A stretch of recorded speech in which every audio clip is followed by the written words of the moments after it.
वहीं बहराइच हिंसा में बड़ा अपडेट सामने आया है। 1 मर्डर, 3 एफआईआर, 52 गिरफ्तारियां। मृतक राम गोपाल की पोस्टमार्टम रिपोर्ट सामने आई है। रिपोर्ट में बर्बरता के सबूत सामने आए हैं। हत्या के पहले तड़पाया गया, नाखून उखाड़े गए। राम गोपाल के शरीर में गोली के 35 छर्रे मिले हैं। राम गोपाल को करंट भी लगाया गया। तो मृतक राम गोपाल को जान से मारने से पहले उसे तड़पाया गया। रिपोर्ट में बर्बरता के सबूत सामने आए हैं। तो हमारे साथ हमारे स्टेट कोऑर्डिनेटर अनिल पाठक जुड़ चुके हैं। अनिल पाठक जी, एक हद तक बर्बरता की गई है राम गोपाल के साथ। पोस्टमार्टम रिपोर्ट में कई खुलासे सामने आए हैं। देखिए, उसकी जो पोस्टमार्टम रिपोर्ट आई है वो काफी चौंकाने वाली है। राम गोपाल मिश्रा के शरीर से 35 छर्रे जो है निकले हैं और जो अभी इनपुट आ रहा है पुलिस का, उससे ये स्पष्ट हो रहा है कि जो मुख्य आरोपी हमीद हैं और उसके जो बेटे हैं उनके पास लाइसेंसी बंदूक है। उसी लाइसेंसी बंदूक से गोली मारकर राम गोपाल की हत्या की गई होगी। इस बात के पुख्ता सबूत मिल रहे हैं। इसके अलावा जो बर्बरता और नृशंसता की गई है राम गोपाल के साथ, उसका भी खुलासा जो है पोस्टमार्टम रिपोर्ट पे हुआ है। शरीर पर कई जख्म पाए गए हैं, जिससे ये माना जा रहा है कि धारदार हथियार से हमला किया गया। नाखून जो है वो नोच लिए गए। इसके साथ ही आंख तोड़ने की भी कोशिश की गई, क्योंकि आंख पर जो है एक गहरा जख्म जो है राम गोपाल मिश्रा के मिला है।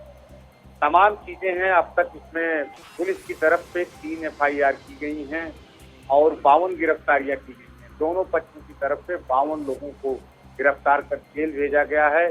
ताबड़तोड़ जो है पुलिस की दबिश चल रही है। बावजूद इसके जो मुख्य आरोपी हमीद है, उसके 2 बेटे हैं जिसमें एक का नाम सलमान है, इनका कहीं सुराग नहीं मिल रहा है। पुलिस का इनपुट है ये मुख्य आरोपी जो है ये नेपाल फरार हो गए हैं, क्योंकि ये बहराइच से फटा हुआ नेपाल बॉर्डर है और बड़ी आसानी से नेपाल जो है वहां पर जाकर के ये छिप सकते हैं या छिपे हुए हैं। हमारे साथ हमारे सहयोगी कुंवर दिवाकर बहराइच से फोन लाइन पर हमारे साथ जुड़ चुके हैं। कुंवर, अब पोस्टमार्टम रिपोर्ट भी सामने आ गई है। लगातार दबिश भी दी जा रही है। प्रशासन की लापरवाही का आरोप लगाया जा रहा है परिवार के द्वारा।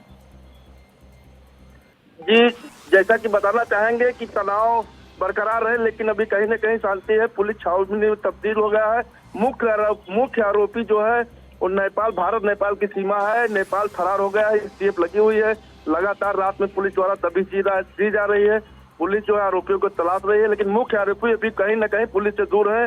वही जो है इनके परिजन लोग मुख्यमंत्री मिलने के बाद जो है कार्रवाई के लिए आश्वासन के बाद, समझाने बुझाने के बाद मान गए हैं। जी कुंवर, पोस्टमार्टम रिपोर्ट में हत्या की वजह ब्लड लॉस और शॉक और ब्रेन हैमरेज को बताया जा रहा है। क्या कुछ और भी जानकारियां? पोस्टमार्टम रिपोर्ट में इसने लाइसेंसी असलाह इसके पास था। लाइसेंसी असलाह से 12 बोर की असलाह से जिसने जो है 2 राउंड फायर किया, जिससे कई छर्रे इसके शरीर पर लगे और दूसरी चीज से नाखून भी उखाड़ दिए गए। एक वीडियो जो है वायरल हुआ है, वीडियो सामने आया है छत से लाते हुए, जिसमें नाखून उखाड़ दिए गए हैं और कई जगह शरीर में भी चोटों के निशान मिले हैं। जी बिल्कुल।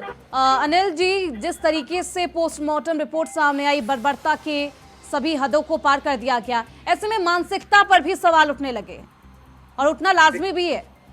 देखिए, क्योंकि जिस तरह की रिपोर्ट आई है और जो शरीर, जो डेड बॉडी का स्वरूप देखने को मिला है और जो काज ऑफ डेथ है, उससे एकदम काफी हद तक क्लियर हो चुका है।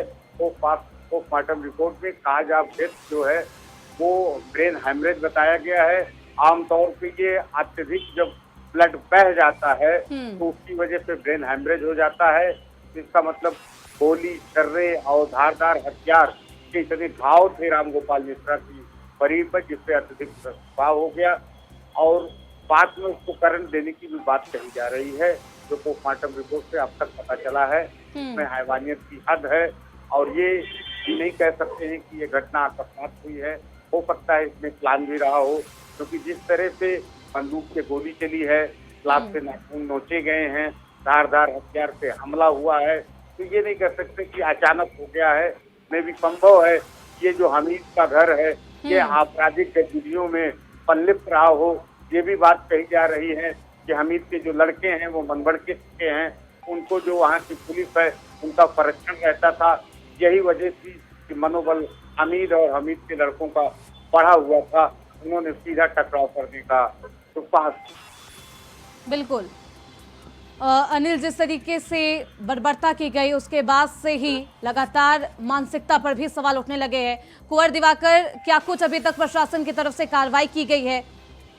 प्रशासन द्वारा अभी जो है अब तक 52 लोगों को जेल भेजा जा चुका है, जिसमें से दोनों समुदाय के लोग हैं।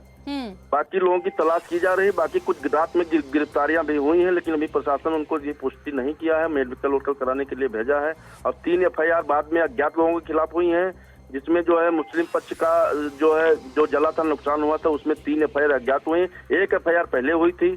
बाकी मुख्य आरोपी की तलाश पुलिस कर रही है और कई जोन की पुलिस ADG DIG IG सारे लोग लगे हुए हैं।